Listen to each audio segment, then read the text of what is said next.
दस्तक देते ही एक तरफ बिहार में पुल गिर रहे हैं तो आज दिल्ली में एयरपोर्ट का एक हिस्सा गिर गया।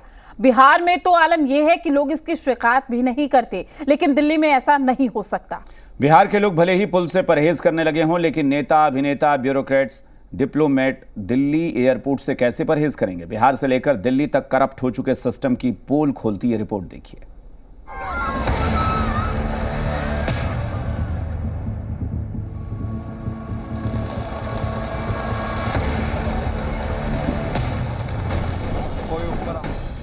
न तो पटना पेरिस बन गया और न तो दिल्ली इटली। एक तरफ देश का सबसे पिछड़ा राज्य कहा जाने वाला बिहार और दूसरी तरफ देश की राजधानी दिल्ली। ये दोनों तस्वीरें गवाही हैं करप्शन में कंठ तक डूबे सिस्टम की। जिंदा सबूत हैं भ्रष्टाचार और लापरवाही की कब्र में दफन हो चुकी व्यवस्था की। आज दिल्ली में एयरपोर्ट का एक हिस्सा गिर गया तो वहीं इसी महीने बिहार में 3 पुल गिरने की तस्वीरें सामने आई थीं। बिहार के लिए तो अब ये आम बात है, लेकिन राजधानी दिल्ली का क्या? वो भी जब बात दिल्ली एयरपोर्ट की हो, जहां 365 दिन 24 घंटे वीआईपी का आना जाना लगा रहता है। देश दुनिया के मेहमान यहीं से निकलते हैं, मगर आसमान से बारिश की चंद बूंदें क्या बरसी। दिल्ली एयरपोर्ट पर करप्ट सिस्टम का खोखला लोहा जमीन पर आकर गिर गया, जिसकी चपेट में आकर एक शख्स की मौत हो गई और 8 लोग घायल हैं। इस घटना के बाद दिल्ली एयरपोर्ट पर अफरा तफरी का माहौल है। यात्री डरे हुए हैं, उड़ानों में देरी हो रही है, किराए के तौर पर हजारों रुपए चुकाने वाले पैसेंजर परेशान हैं। माइक पर हादसे का खौफनाक मंजर बयां कर रहे हैं। मैं पार्किंग में था अपनी। अच्छा, क्या देखा फिर आपने अचानक से? अचानक ऐसे लगा जैसे कुछ गिरा है, बिजली कड़की थी, बिजली कड़कने से ये हादसा हुआ था। अच्छा। हाँ, ये टाइम 5:30 बजे की बात है। सुबह सुबह 5:30 बजे गिरने की आवाज़ आई सर। हम नीचे थे ना। हाँ, देखा जाएगा तो राइवल की डिपार्चर की छत गिर गई। दिल्ली एयरपोर्ट की घटना के फौरन बाद केंद्रीय सिविल एविएशन मिनिस्टर एयरपोर्ट पहुंचे, हालात का जायजा लिया और जांच का भरोसा दिलाया। जो है वो जांच के बाद ही पता चलेगी, इसलिए तुरंत ही हमने जांच ऑर्डर की है और इंडस्ट्री एक्सपर्ट्स को लेके आएंगे ताकि पूरी तरह अच्छी तरह हमें पता चले।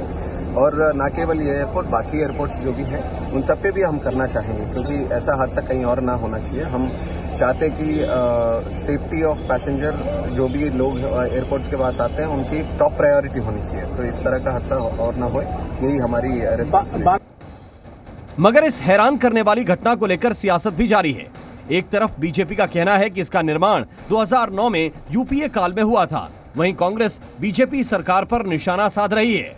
देखो, मेरा कहना ये है कि जब से मोदी साहब की ये तीसरी गवर्नमेंट आई, तब से आप देखिए एयरपोर्ट की जो रूफ है टर्मिनल 1 की, वो बैठ गई। उसके बाद जबलपुर एयरपोर्ट की रूफ कोलैप्स हो गई। दरअसल दिल्ली एयरपोर्ट के साथ साथ एमपी के जबलपुर में भी बारिश के बाद एयरपोर्ट की छत का एक हिस्सा नीचे गिर गया, जिसकी चपेट में वहां खड़ी एक वीआईपी कार आ गई। कचूमर बनी इस कार की हालत देखकर आप अंदाजा लगा सकते हैं कि अगर इसमें कोई इंसान बैठा होता तो उसकी हालत क्या होती। विपक्ष इन दोनों घटनाओं के लिए पीएम मोदी को जिम्मेदार ठहरा रहा है, क्योंकि दोनों ही जगहों का उद्घाटन पीएम मोदी के हाथ हुआ था। कांग्रेस महासचिव प्रियंका गांधी ने एक्स पर पोस्ट कर लिखा, मार्च में प्रधानमंत्री जी ने दिल्ली एयरपोर्ट टर्मिनल 1 का उद्घाटन किया था। आज उसकी छत ढह गई, जिसमें एक कैब ड्राइवर की दुखद मृत्यु हो गई। 3 महीने पहले प्रधानमंत्री जी ने जिस जबलपुर एयरपोर्ट का उद्घाटन किया था, उसकी भी छत ढह गई। अयोध्या में निर्माण कार्यों के खस्ता हाल पर पूरा देश दुखी है। ये भाजपा का चंदा लो और धंधा दो का भ्रष्टाचारी मॉडल है, जिससे अब पर्दा उठ चुका है। सवाल यह है कि प्रधान उद्घाटन मंत्री जी क्या इन घटिया निर्माण कार्यों और इस भ्रष्टाचारी मॉडल की जिम्मेदारी लेंगे? इन घटनाओं के बाद अब जांच शुरू हो चुकी है। फॉरेंसिक विभाग की एक टीम दिल्ली एयरपोर्ट पहुंचकर सबूत जुटा रही है। जांच बिहार में भी शुरू हो गई है, लेकिन सवाल है कि पटना से दिल्ली तक सिस्टम का जो दीमक पुल और एयरपोर्ट को खोखला कर रहा है, उसका इलाज कैसे होगा? ब्यूरो रिपोर्ट, जी मीडिया।